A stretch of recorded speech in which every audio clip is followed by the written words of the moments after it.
তোমরা কথা কথাই বলতা পালাবো না, আমাদেরকে রিমান্ডে নিয়ে বারবার রাজাকার বলে গালি দিয়েছো, বলেছো পাকিস্তানি রাজাকার।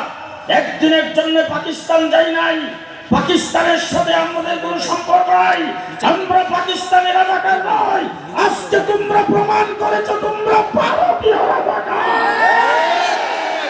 ভারতীয় রাজাকারদেরকে দিয়ে বাংলাদেশ খুবই শঙ্কিত আতঙ্কিত। আজকে তোমরা পদে পদে বাংলাদেশকে অকার্যকর রাষ্ট্রে পরিণত করার চেষ্টা করছো। আমরা ধৈর্যের সাথে মোকাবেলা করছি, কিন্তু জেনে রাখো উস্কানি দিবা, আমরা পোল্ট্রি মুরগি নয়। আমাদের মাদ্রাসা স্কুল কলেজ আমরা পোল্ট্রি মুরগি পালি না। আজকেও দেখা গেছে সীমান্তে ভারতের উপর থেকে হিন্দুরা স্লোগান দিচ্ছে বাংলাদেশে নাকি সংখ্যালঘু নির্যাতন হচ্ছে, সংখ্যালঘুদেরকে নির্যাতন হচ্ছে। এই সমস্ত ধোয়া তুলে বাংলাদেশে